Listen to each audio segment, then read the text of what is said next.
It's Onorato Company. It's Chris and it's Ash. And Ash, you are rocking the Syracuse gear. Rocking it.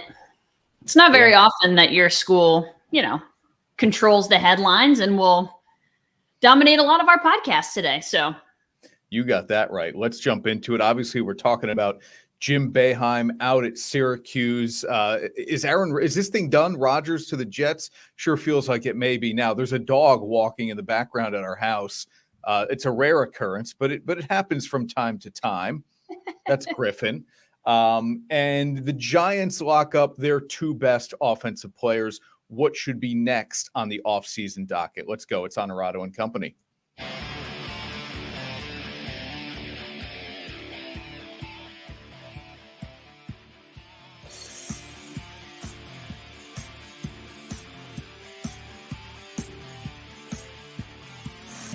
This is Onorato Company, sponsored by Albany House. Shout out to our people at Albany House in Amsterdam, Route 30, Route 5.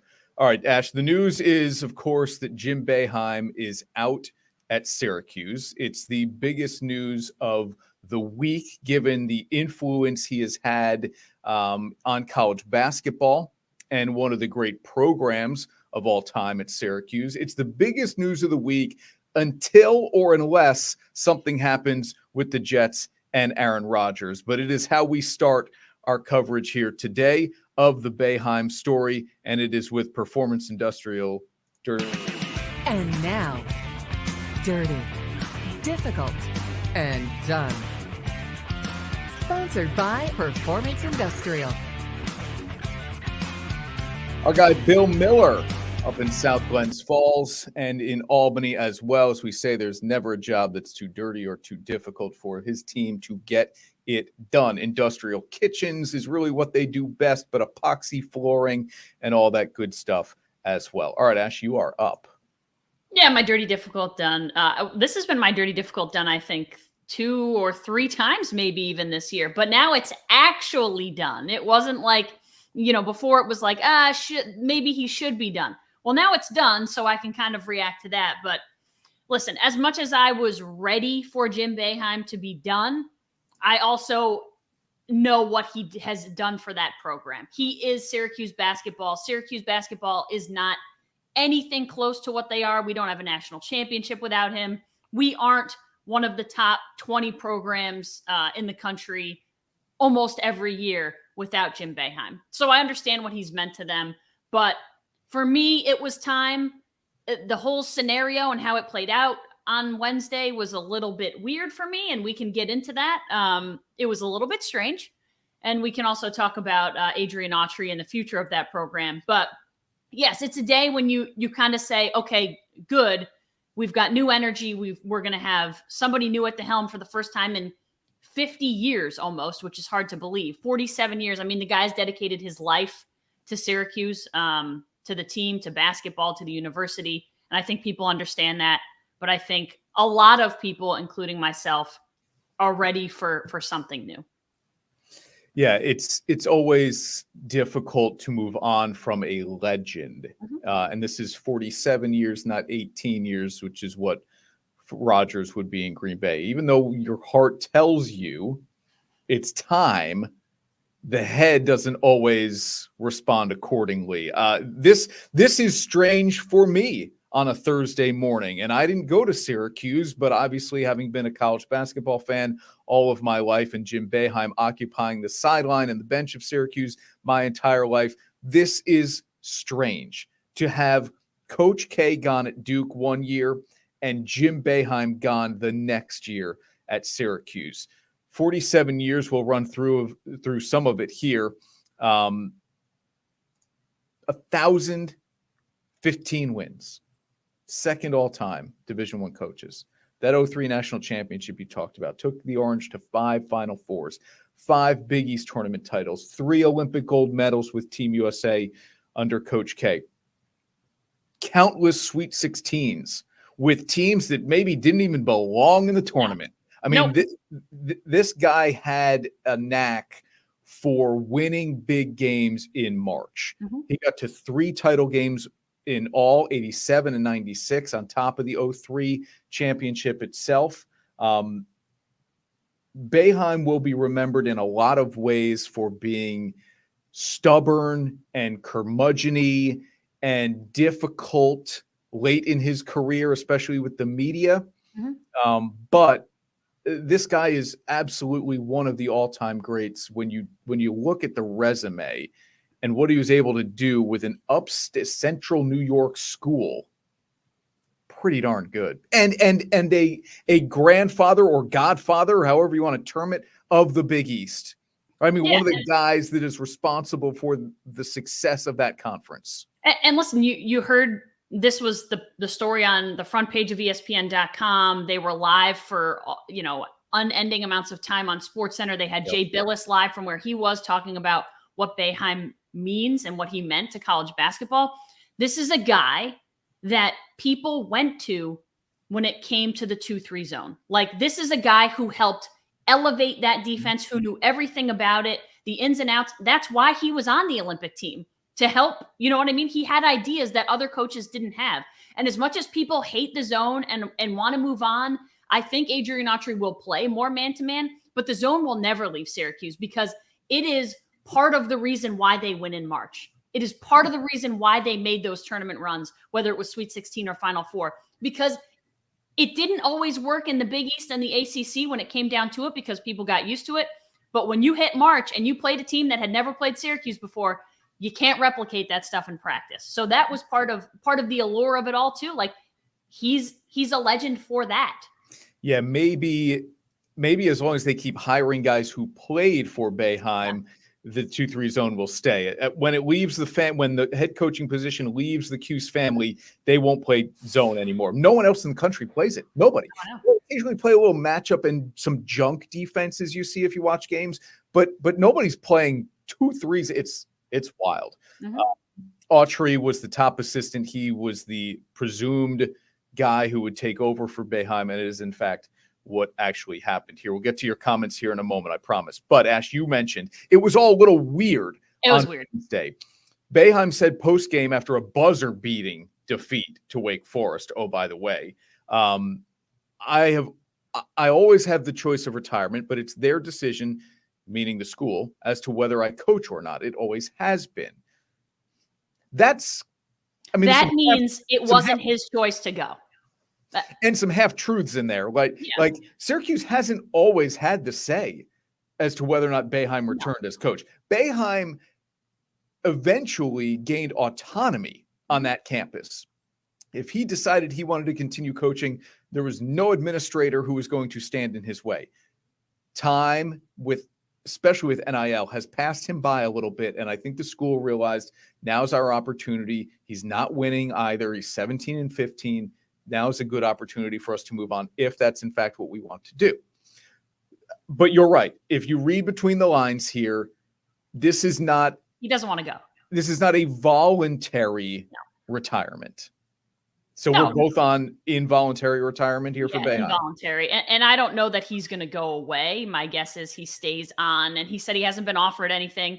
My guess is he stays on in some capacity at Cuse, whether it's as an advisor or somewhere in the athletic department. I don't think he just goes away because it doesn't really feel like he wants to go away. So maybe he helps Autry, whatever that means to be an advisor on the basketball team. Maybe he helps him just with the transition process for a couple years and then rides off into the sunset however he wants. But yeah, this didn't feel like something he wanted to do, and he's never going to come out and say it. But you talked about like him being known as the curmudgeon-y pain in the you-know-what later on in his career. And he was never like, at no point in his career was he like the sunshiny whatever, but he's become more difficult. And to be honest with you, I think that's part of the reason why he got pushed out. If you're 17 and 15 and you are a beauty of a person and very easy to deal with, and you're not causing controversy every time you step in front of a mic, I think you're still coaching. I just think he became too much to deal with. And when you're grabbing headlines for yelling at a student reporter and just being very difficult, twice. I just think it's time people are like, all right, well, now it's not worth it. Now you're more trouble to us for a 17-15 season, which, by the way, like how many programs would kill for a 17-15 year? Kill for a 17-15 year? Not big, I'm not saying big programs, but like this is what he has created. Is 17-15 is his second worst record as a head coach ever, to only 2 years ago in 21-22. And that which was was the only year he finished under 500. Yeah, and it was like 16-17, right? Yeah, 16-17. So a shade under 500. Yeah. That in itself is unbelievable. It's unbelievable stuff. But yeah, it's time. And even if the Adrian Autry experiment doesn't work out, it's time to move on and figure out how to join the rest of the schools who are, are consistently top 10, because they've fallen away from that. You said top 10. A little inside joke here with our buddy Jeff Stack, who says Boeheim is a top 10 coach. I have challenged people in the past. I don't know if he's top 10 all time, but that's a conversation for another day. Sam is watching. Good morning, Sam. The J-Man is watching as well. Carol, good to see you, Carol. I think we missed you last week, didn't we? Sam, with a happy belated to Ashley. Thank you, Sam. As well. And Ryan is watching on YouTube. We love that. Neutral on the Rodgers to Jets news, but if the Jets deliver, I hope Rodgers is worth all the trouble. We will get to, of course, the news between the Jets and Aaron Rodgers. Nick Madelone with a shout out here to the old school Big East days. Carnesecca, Thompson, Calhoun, some great coaches. I mean, you can go back to Raleigh Massimino too, if you want, at Villanova, and Jay Wright. Some great coaches have come through the Big East ranks. And I loved that conference dearly. Having grown up in northern New Jersey, it was St. John's and Seton Hall. And then I became a big Notre Dame fan. And by the way, Mike Bray has coached his final game with the Fighting Irish, and that was a tough loss to see. Okay, how will you remember Jim Boeheim? And then we will move on from this conversation for now. What sticks out to you? Listen, a national championship. The national championship in 2003, I wasn't even a student there yet, was one of the greatest days of my life, and that's not hyperbole. It's not hyperbole. A lot of some of my favorite sports memories revolve around this team. Like, I would put this team and the university in front of the Yankees and the Giants. Like, they're my number one. So much of my fond memories from Cuse basketball, not so much Cuse football in my lifetime, but revolve around Syracuse. So for me, it's an 2003 national championship. They were in it 2 other times. And that's the thing. He has created this. This is his baby. He made Syracuse basketball what it is. So yeah, again, I think it's just appreciation for that and what he's been able to do with a school that nobody wants to go to, where it snows 6 inches every day. And he was able to get a guy like Carmelo Anthony to go there and get him a title. Yeah. He was National Coach of the Year in 2010. He won Big East Coach of the Year 4 times. He's a cancer survivor. He and his wife, Julie, have created the Jim and Julie Boeheim Foundation in the fight against cancer. I will, and let's mention quickly here too, right? 1,015 wins. In many Syracuse fans' minds, it's 1,116 wins, because he had 101 wins vacated for NCAA rules violations between 04 and 07 and 10 and 12 or something like that. But I will remember Jim Boeheim for the 2-3 zone, 100%, being stubborn, like I said, but mostly for taking, again, I said this earlier, taking teams that you didn't think had any chance of getting out of the first round in the tournament all the way to the Sweet 16 or Elite 8. Heck, he took one of those teams all the way to the Final Four before they lost to Michigan, a team that felt like they didn't have any business really advancing deep into the tournament. And he was able to do that, maybe because of the 2-3 zone. So maybe that is the genius, but I will remember his deep runs in March with teams where you just kind of felt like, do they really even belong? All right. So that is the dirty, difficult done for Ashley, the Jim Boeheim era done. What do you think about Autry? Real quick. He's the right hire. Yeah. I don't know. I mean, look, I remember him with Lawrence Moten. Yeah. But I don't nobody knows enough about how he coaches, is going to lead a team. No one knows enough to say whether or not he's going to be successful. No, yeah. All I can say is he was the logical choice, and he should have gotten the job. Yeah, I think so too. And I think this is the way to keep it in the family, to not entirely blow this thing up, because I just think that's not the way that it needs to go. You can't blow it up and go completely out of left field and bring somebody in who has no affiliation to Syracuse, doesn't understand. Like, I just think that's really tough. This also means maybe Jim Boeheim sticks around. You know what I mean? Like, I think you bring somebody in who's just like, hey, we're cutting the cord with you, and we're going to bring somebody entirely new in, new slate, clean slate, new energy, whatever. I think then he's out. And even if he doesn't stick around, you have McNamara on the bench. You've got guys who have a real love and tie to Syracuse. So I think, again, and he's the recruiter. That's what everyone says, is Autry's the recruiter. He's got ties to New York and DC, and he's your guy who's bringing these kids in. So maybe it's just fresh blood and something new, and people want to come play for him versus come play for Boeheim. I got a squeaker toy here. Good. That is amazing. Does he keep McNamara? Yeah. Okay. No doubt. All right, we'll take a quick time out here. Ash will play with Griffin for a little bit during this commercial break, and when we come back, the latest on the Jets and Aaron Rodgers conversations. Hang on, back in a minute. At Marcella's Appliance Center, our commitment is to you, providing essential appliances that families depend on for cooking, refrigeration, cleaning, and sanitation, plus appliance repair. You can have peace of mind that Marcella's is here for you today and every day, like we have been since 1957, helping you make the right choice with trusted brands like Whirlpool, Maytag, KitchenAid, and many more. Shop Marcella's Appliance Center in-store, online, or by phone. We're here for you. Whether you're into lounging, cruising, or just relaxing, summer fun starts with Alpen House. Enjoy a smooth ride that'll change the way you boat forever on a Barletta pontoon powered by Mercury Outboard. Nobody makes a more reliable, powerful lineup of outboard motors than Mercury to continue propelling your adventures. Now's the perfect time to buy a new Barletta pontoon with the legendary performance of a Mercury outboard. Alpenhaus, Route 30, Amsterdam, and alpenhausboats.com. And now back to Onorato Company, sponsored by Alpenhaus. All right, Ash, people are calling for Griffin on camera. They want to know, can we get the... Oh, my gosh. Here, I'll just move. I'll just use the camera. The real fail. There he is. Hi, Griff. Hi, Griffin. We're going to give him a treat. So maybe, well, good boy. Yeah, right? There you go. Good job. He's out. Yep, occupied for a while. All right. Sorry to drop you, everybody. Yeah. Okay. Well done. Good to see Griffin on camera. He gets a little bit of FaceTime, as he should. Well deserved. All right. I'm bracing now for Aaron Rodgers' departure from Green Bay. We still don't even know if he wants to play next season. This is like... It kind of seems like it, doesn't it? Not really.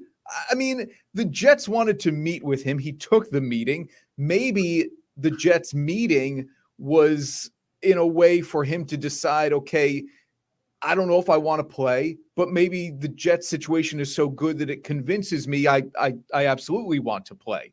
If he had no other options outside of the Packers, it would just be, do I want to go back and do I want to play? Now it's, do I want to go back? Do I want to go to the Jets? Do I want to play? He's got a little more to kind of think about here a little bit. Ryan says, what a good boy. I just think if he doesn't want to play, like, he's not even taking those meetings. I think he wants to play. Dude, he's going to play. Listen, you know how I feel about Aaron Rodgers. We're now on week 2, by the way, that he hasn't decided anything. This man will take any meeting that garners some attention. If Live Golf called and said, "Hey, he'd be in 100%. Would you consider playing on the tour?" Yeah. He would take the meeting because people would be talking about it and they would be talking about him. And then he would play. So you get the owner, Woody Johnson, you get the GM, Joe Douglas, you get the head coach, Robert Saleh, you get the offensive coordinator, Nathaniel Hackett. They all fly out to California. They have this meeting with Aaron Rodgers. Woody Johnson says it's the greatest thing that's ever happened on planet Earth. We feel great about our situation and chances of landing Aaron Rodgers. Does that meeting say to you, this is done? That the Packers and Jets have already started talking. We know that. Those reports are out there. So compensation has been discussed. The fact that Rodgers took the meeting and the Jets feel so good about it, and the Packers are entertaining whatever offer the Jets might be throwing around. Is this thing done? And it just isn't done yet. It kind of feels like it. I know. It kind of feels like it. But listen, I'm still not convinced that, like, again, that he's going to go there and win. But he's the Jets' best option. There's no doubt about that. I don't know that the Jets are his best option. But at this point, it seems like it's either Green Bay or New York. So who are you playing for? Our guy John Conlon says, heard the Jets brought bagels. Listen, if the Jets brought bagels from New York or New Jersey out to California, then no doubt it would have been the deal. All right. Yeah, what sealed it. Yeah. He's right back right here. Our guy Chris Rooney. Those are two people who behind the scenes make all of this possible here on Onorato and Company. All right, you said you don't know if the Jets are Rodgers' best option. What is? And I still threw the Raiders in here. I took the Niners off the board because they've made it very clear it's Purdy and Lance. I mean, that makes sense. Packers, Jets, Raiders, or other.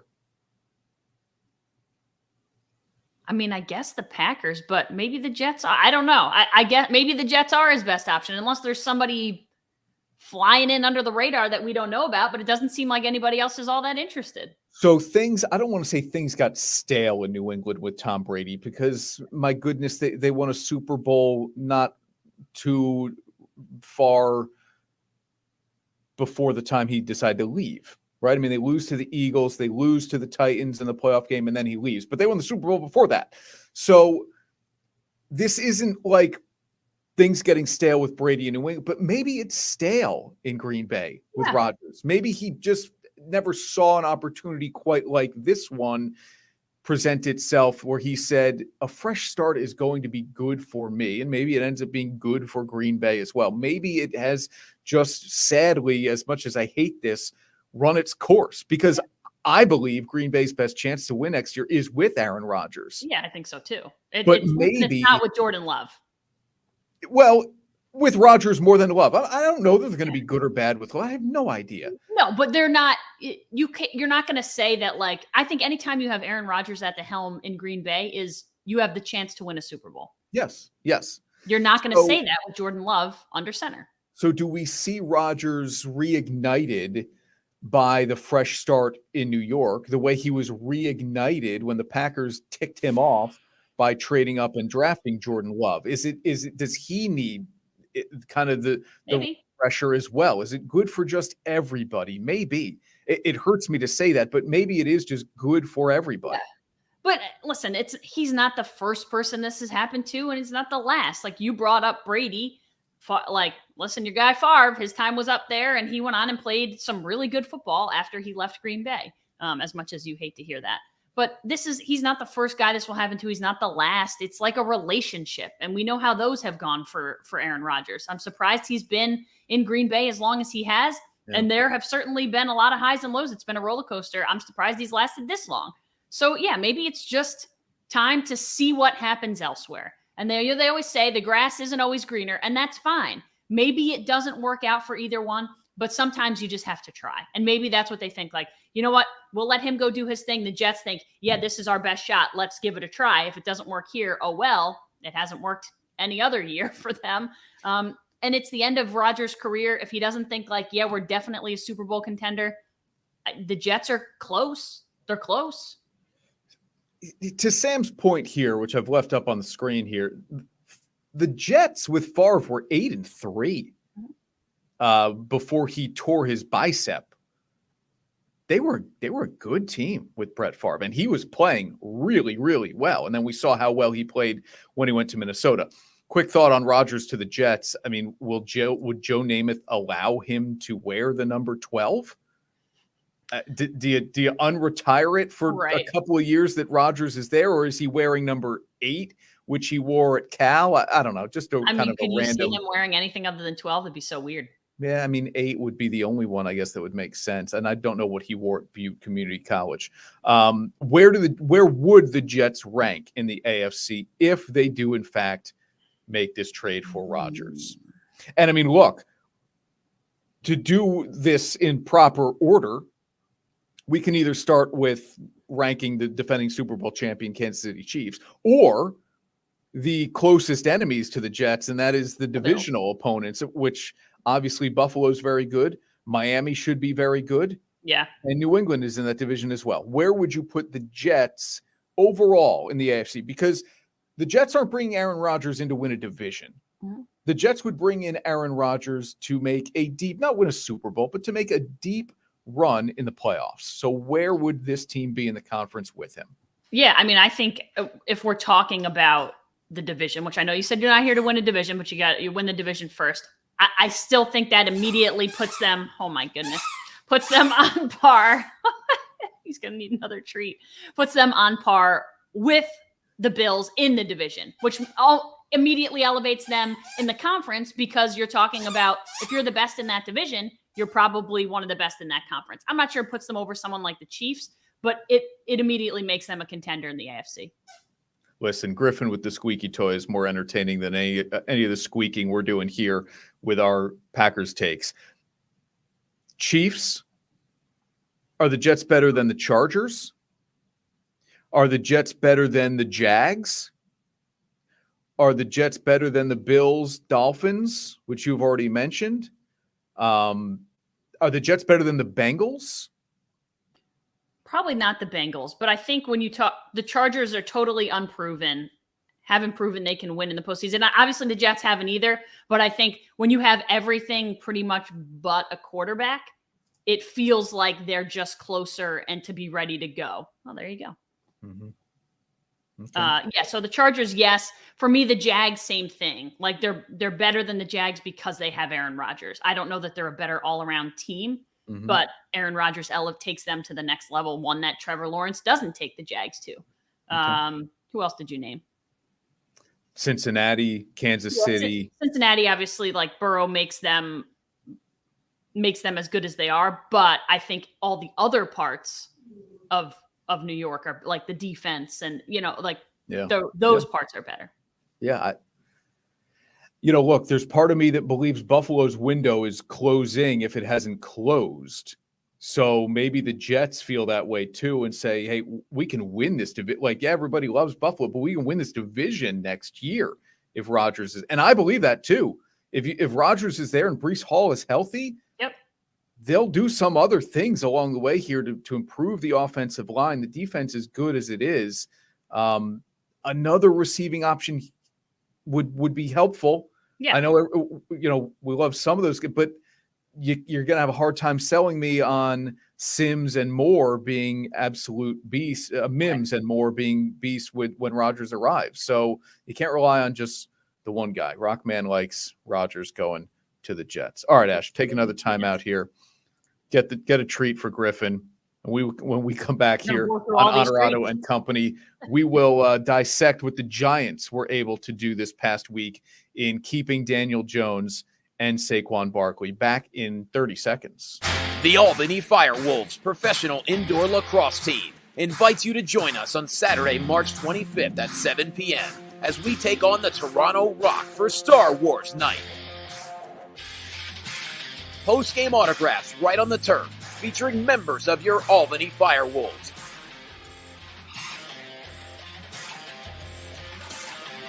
Get your tickets now at albanyfirewolves.com.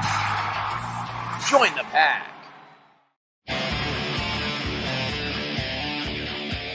And now back to Onorato and Company, sponsored by Alpen House.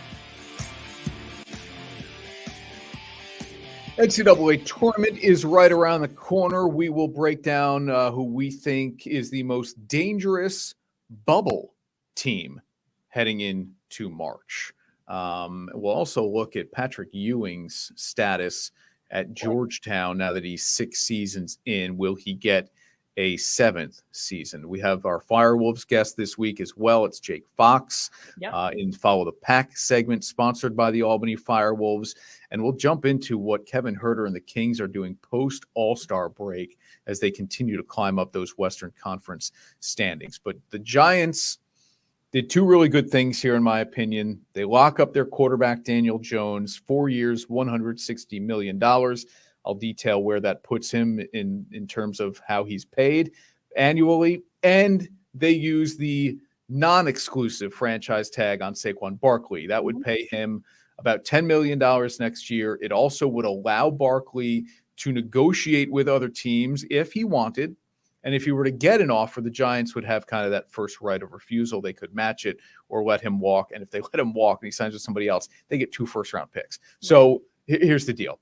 Whether Barkley signs an extension or not, no team is giving up 2 first-round picks for a running back as great as he is. So he will be a Giant next year, and you'll have Jones and Barkley back together again. He's singing at me now. Yeah, and I think it was the right move. I hope they get a deal done with Barkley, because my thing is, now you've paid Daniel Jones.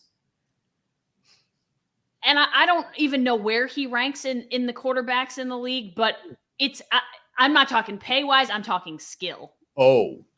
He's, for me, he's not in the top half of quarterbacks in the league. That would be like 16-ish quarterbacks. I probably could name 16 better than him.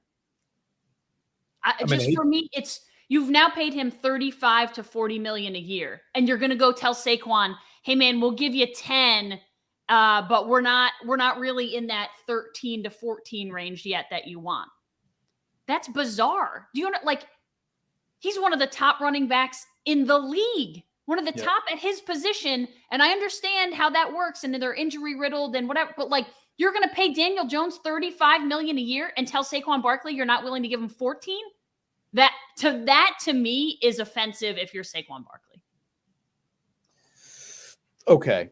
So Barkley, under the tag, makes him the 9th highest paid running back.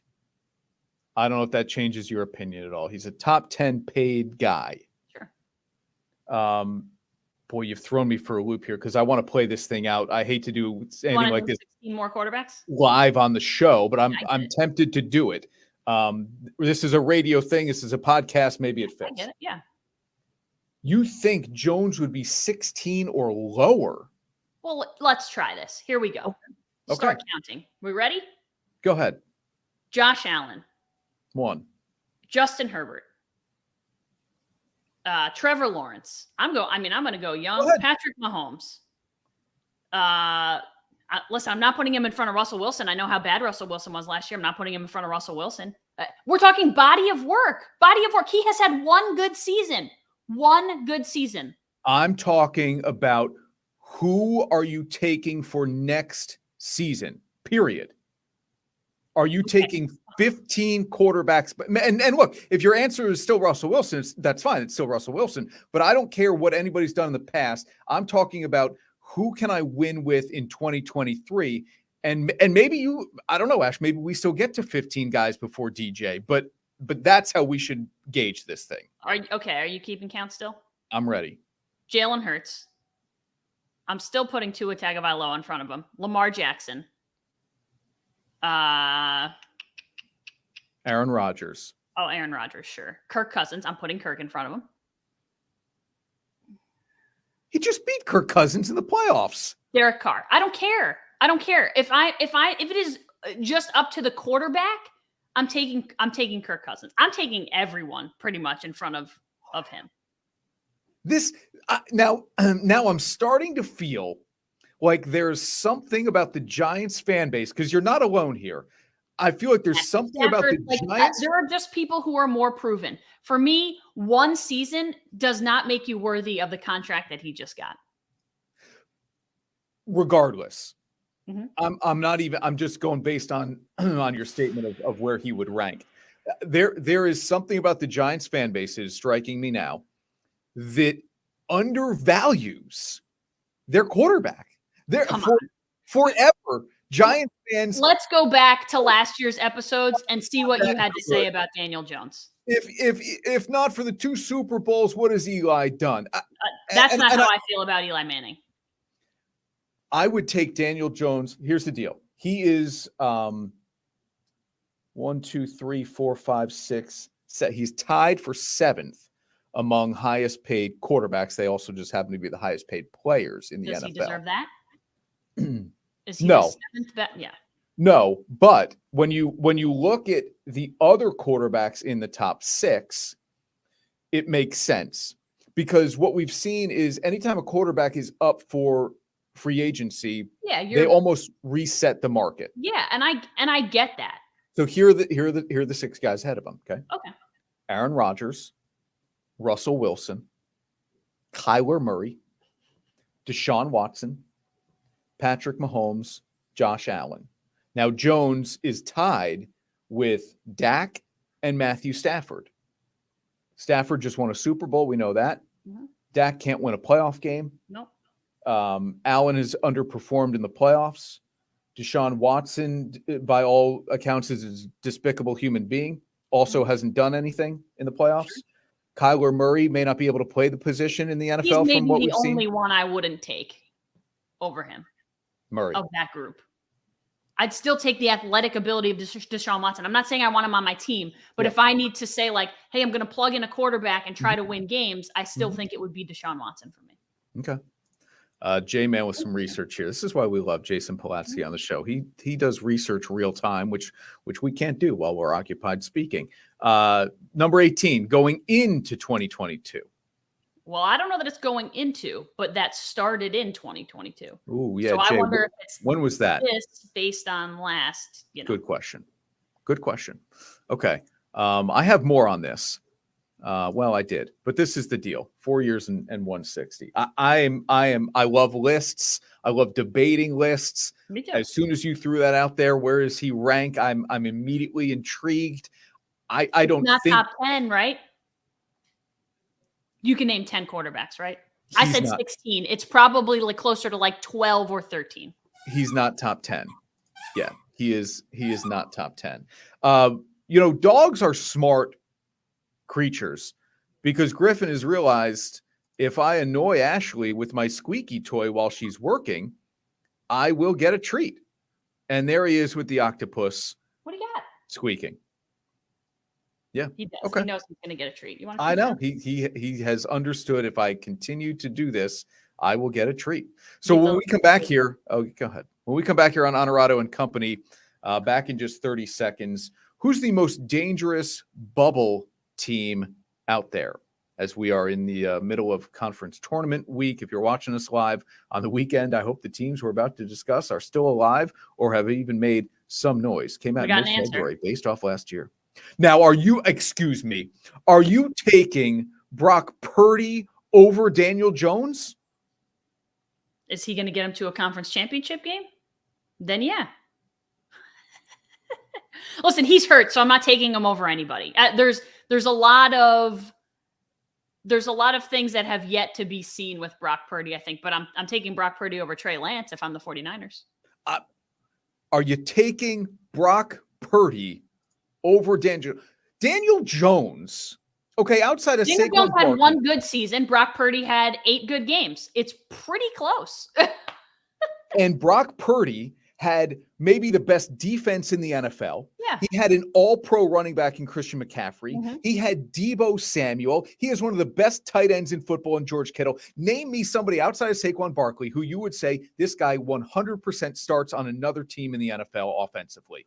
Listen, if he's playing for Brian Daboll, I'll take any quarterback, because clearly he was the one who unlocked whatever it was in Daniel Jones. So I'm not saying Daniel Jones isn't going to be good, because I think they have gotten the best of what Daniel Jones is out of him. I don't think Daniel Jones goes any higher. I don't think Daniel Jones can play any better than he did last year, which is good enough if you put a good team around him. Okay. Our guy Chris Rooney wants the third Griff Cam. Yeah, it's actually a really good idea. What are his thoughts on Rodgers? I think he's tired of it. He keeps bringing over the squeaky octopus. Right. He doesn't want us to talk about it anymore. Quick time out here on Onorato and Company. Most dangerous bubble team ahead of the NCAA tournament next. Teams, athletes, organizations. We're transforming the custom apparel industry through product and purpose.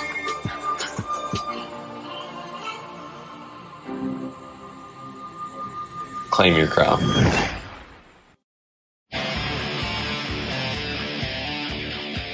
And now back to Onorato and Company, sponsored by Alpen House.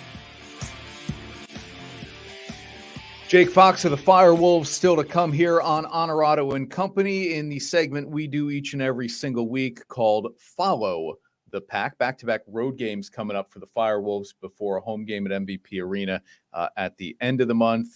Some of that has to do certainly with there being the NCAA tournament in town. So with that on our brain, which of these is the most dangerous bubble team?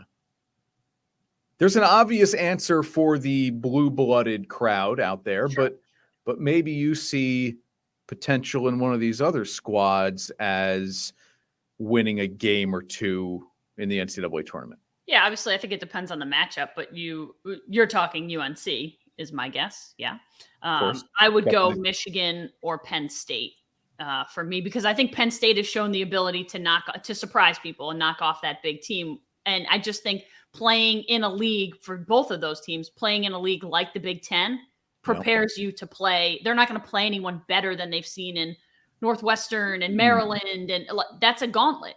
So unless you run into Duke in the NCAA tournament, which I don't know that either of them would be low enough seeded to get somebody that good, but Duke, unfortunately, my team will not be a part of that tournament.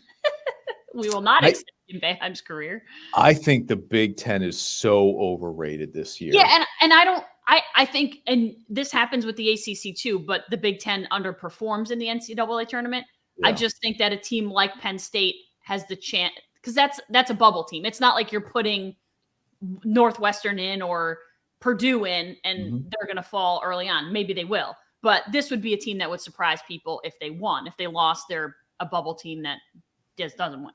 How about the year Jalen Pickett has had too, by the way, for Penn State? He's put up some incredible numbers and just individual performances. The answer here is Carolina. They got all the way to the national championship game last year and lost by a possession. And they returned 4 of the 5 starters. So the answer is Carolina. The team that intrigues me the most is Vanderbilt. Okay. They've won 8 of their last 9.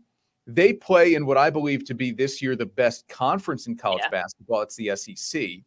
And they've beaten some of those top teams in the conference. So if Vandy with Jerry Stackhouse were somehow find its way into the tournament, I'm not saying a Sweet 16 or Elite 8, but a chance to win as an 11 seed opportunity there. They're a better team than a lot of people kind of thought they'd be. And again, coming out of that conference, which I think is the best. Isn't it crazy? The SEC, we're talking about being a basketball. I mean, it's obviously a football conference, but we're talking about it becoming a basketball conference, which 10 years ago, nobody would have believed. Yeah.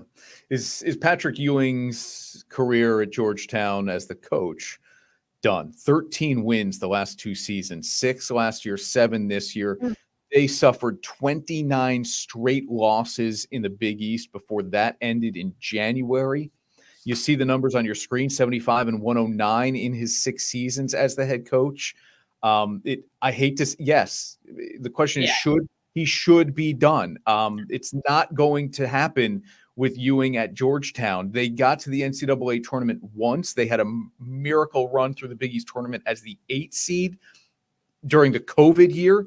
And then lost in the first round of the NCAA tournament. There's been nothing to point at over the last 6 years where you would say, oh, but hey, he did this. We know he can do that.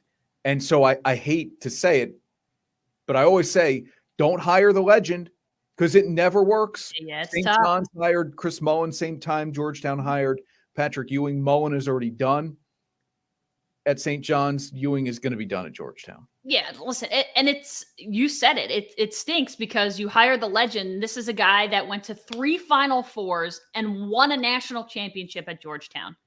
And now you basically have to do the thing that nobody wants to see. And I'm sure the fan base feels the same way as administration feels. You don't want to have to let him go. But you can't have Georgetown. Like, I mean, they're not even – they got beat by 40 at the Garden last night. By 40. Yeah. You can't have a team that was like, 30 years ago the cream of the crop, and even 10 years ago was competitive in the Big East, you can't have a team like that just being completely not competitive at all. Yeah, I mean, when JT3 was there, they were a 2 or 3 seed. They were a 3 seed in the NCAA tournament with Otto Porter. Yeah, they lost in the first round to Ohio. Remember that? But yes, to your point, they were much more competitive than they've been. All right, Follow the Pack is next here on Onorato and Company with Jake Fox. Back in 30 seconds. I don't care what kind of stories that's been told on you. That may be a lot of things in life you used to do. If you can't give true love to me, I'll understand. Just do the best you can. Michelob Ultra, 2.6 carbs and 95 calories.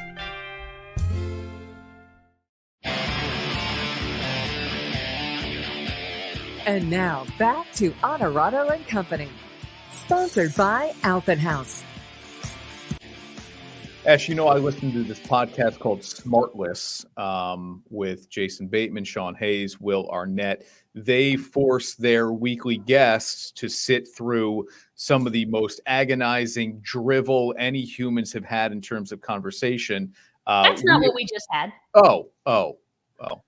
Well, we'll ask Jake Fox if that's how he felt sitting on the other side of this conversation before we bring him in here. The newest member. Newest member. I mean, he's new, but it feels like sometimes there's a new guy every now and then. But Jake Fox is the newest member of the Albany FireWolves, and he joins us here on Onorato and Company. Jake, it's good to see you, man. How are you? It's Chris and Ashley. Hey, guys. Thanks for having me. Thanks for doing the show, dude. We appreciate you taking the time and listening to our takes on Aaron Rodgers and the NCAA tournament. Was it dribble? And all that. Oh, it was good. I liked it. It was a good way to get me through my work morning. I know these poor guys are working. They're always working. So you're working from home, yes? Yes, correct.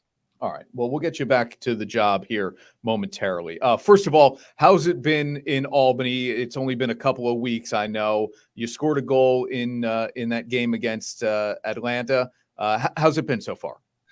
It's been good. Obviously, coming into this team, I've kind of had the experience of already coming into a team midseason this year. So I kind of knew what to expect. But this was a great group of guys. I knew a lot of guys on the team, obviously, being from Ontario and playing that circuit around here, junior and everything. You get familiar with a lot of guys. So, it really made the adjustment really easy. And the guys were really welcoming. Jake, you scored the first goal of the game for the FireWolves last week against Georgia. It was an SC top 10er. Is that your first time making SportsCenter's top 10? No, it's actually my third. Woo, boy. So for those who don't know, Jake played at Johns Hopkins. I'm guessing it happened then, Jake, or no? No, I both with the Riptide last year. Wow. Man, good for SportsCenter getting into the lacrosse game. They've done a better job, and I've seen a lot more lacrosse, but good for them because I think it's good that the NLL gets a little bit of love, but that's awesome.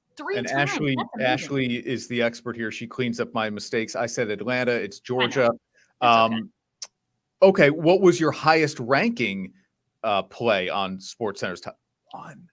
We got to look that. I'm going to look it up.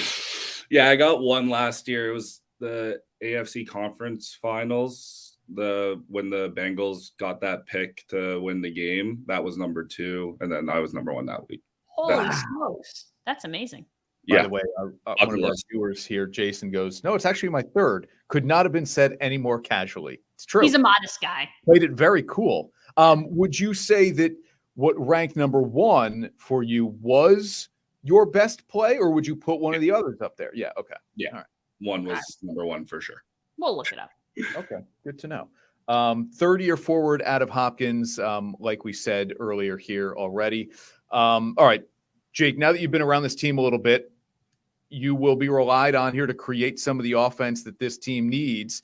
How do you do that? What do you know about the pieces that are currently in place? How does this thing fit together where we get some more scoring? Yeah, well, in terms of the righties, I mean, like I grew up around Tanner. Tanner and I played together for the first time, I think, when we were like 10 or 11 years old with Edge program, played field lacrosse, and then same age. So we grew up playing against each other in junior. I got to play with Connor in New York, my first year there, and his year there. So I got familiar with him and lived with him on Long Island, actually. And then, honestly, I've gone to watch John's game from afar this year, and he's really kind of impressed me as one of the Americans who's really bought into the game and been able to play it really well with very limited experience. So, no, honestly, it's an exciting group of guys on the right side I get to play with. I think I bring a little bit of size and a little bit of that kind of aggression and pick setting. I'm not someone who needs to carry the ball on their stick. I'm more of someone that will hopefully get people open and get myself open in the process, which will hopefully open some more opportunities up for us on that side. Jake, I know you've moved around a lot this season, but the beauty of the NLL is that you all play one another no matter what, and you do it fairly often. So in terms of prepping for teams and opponents, I have to imagine it's always the same. It's just a little more about how, you still adjusting to your own team per se. So what kind of challenges does a team like the Rock present? Obviously they're 9-3. They're one of the top teams in the East. Yeah, no, they're one of the top teams in the league, honestly. They're a very good team that's been around each other for a long time. I got to play them this year when I was in New York. They're a team that, they just work well together. They've been around with each other. They got a good goalie stopping the ball this year in Rosie. And, it's one of those things we got to go in there and we got to play 60 minutes of our best lacrosse and, not take anything for granted. It's an opportunity for us to come in and prove ourselves and really battle against a top team and show that we can compete with every team in this league. Next home game is March 25th back at MVP Arena. Jake, you're working. I'll let you get out of here on this. Who generally speaking has better hair, hockey players or lacrosse players? Lacrosse players. Because I'm looking at the flow, and this is new and it's really annoying. Like I think when I was backstage, I probably played with my hair about 50 times. I play with my hair a lot too. Yeah, it's annoying. It's one of those things. My barber is like 45 minutes on the other side of town, and I just haven't made the drive over there in a long, long time. So would you prefer a shorter cut or just a little more like? No, shorter cut with a big beard. Okay. Big beard. Okay. Beard All guy. right. Well, you know what? I would love to see this team go on a run and you have to grow a playoff beard. That would be fun. Be awesome. All right, Jake, good luck, man. Stay healthy the rest of the way here. I hope we'll catch up with you again before the season is over. Thanks for doing the show, man. Thanks, Chris. Thanks, Ashley. Thanks for having me. Thank you. That is Jake Fox of the Albany FireWolves here on Onorato and Company. When we come back here on O & Co, we'll put a little bit of a bow on the show here, and we'll talk about O & Co bow show. I mean, that was impressive. Sometimes you don't even mean it. Sometimes you don't even know. Yeah, we'll talk about Kevin Huerter and the Sacramento Kings and their chances out west in the NBA. Back right after this on Onorato and Company. Happiness is found in simple things. The sun on your face, sharing laughs, at the campground, getting wet, relaxing together, the love of family. There's never been a better time to go outside and play. Alpenhaus Pool Spa Boat and RV. Bringing families together and creating memories since 1964. You've heard of unsung heroes.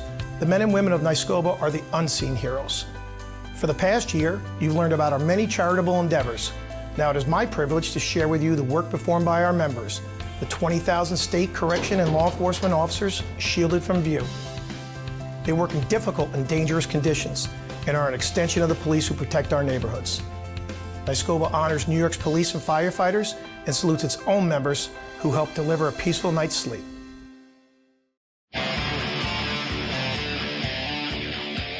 And now back to Onorato and Company, sponsored by Alpenhaus.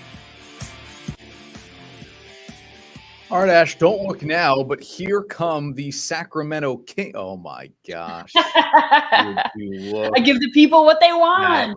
This. And if the Smiths are watching, I promise I don't normally feed him this many treats. Yeah. But we're just trying to keep him, right, in check. I mean, good audio there, right? I mean, he's crunching. Yeah. Some gnats, some good crunching gnats. Yeah. Yeah. So he jumped up willingly. I told him he was going to get treats, so he jumped up willingly. Yeah, I wonder if he'll stay there. Maybe we'll see. I'm out of treats, and he can't have any more, so he may not stay. And that's a chair that he can jump down from. I know. Yes, sure. It's not too high up, and he may go any second here. All right, that's Griffin. That's Ashley, and he has a full belly at this point, I would have to imagine.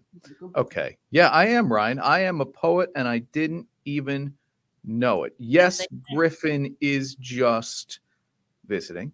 Yep. And all right, here we go. Kevin Huerter and the Kings. Don't look now, as I started to say here. They are up to second in the Western Conference as we sit here on a Thursday morning, tied with Memphis, who, oh, by the way, will play the next 4 games at least without Ja Morant, and maybe they should play even more games without him. Kevin Durant just rolled an ankle pregame, and the Suns, who were behind Sacramento, will now play without KD, presumably for a little bit. Luka Doncic says his thigh injury is, quote, not good. What does that do to the Mavericks' chances? What I'm getting at here is if the Kings end up second in the West, nobody should be shocked. They're not going to catch the Nuggets. They're 7 games back. But, I mean, who would have thought Sacramento, okay, a franchise that has the longest playoff drought in North American playoff sports currently, might be the Mariners, now it's the Kings. That's right. 18 years, might be the 2 seed in the Western Conference this year. Unbelievable. Yeah, unbelievable. And like you said, maybe nobody catches. I mean, if you keep this pace, nobody's going to catch you. I think they have a good chance. Yeah, I mean, it's. I think at this point, it's only Memphis that has the opportunity. Yeah. But if Durant comes back and they're gangbusters, maybe Phoenix catches them. Well. I mean, they're in the playoffs. Like, if you're not in the playoffs at this point, that streak is over. If you're not in the playoffs at this point, that would be a huge disappointment. Yeah. Carol says, wouldn't be able to follow them if it wasn't for Facebook. Wow, she gets her Facebook updates. I get a lot of Twitter content for the Kings. We buy the NBA package at home, and so when I'm irresponsible on the weekends and up too late at home, I pop on a Kings game from time to time, and we're able to watch them. I may have, in the last week and a half, thrown a little bit down on Sacramento to reach the NBA Finals. Oh, my God. Not to win it all. Get out of here. But to win the West. Why not? Whatever. It's your money to lose. Do you not like the matchup of some of these players? I mean, yeah, I think some particular matchups would be tough. I think Sabonis and Jokic would be fun in a series. Yeah. Jokic is just so big, just beefy big, and does stuff. We've talked about his passing ability, and yeah, that would be a fun. I love that team. It's been a fun ride. To light the beam. We've talked about the culture. I'm so glad it's working out for Kev, but I'm not sure a run to the finals is in their future. Okay. Shooting that idea down. All right. Thanks for watching Onorato Company, everybody. It's Chris, it's Ashley, it's Griffin. High five. Have a great weekend, everyone.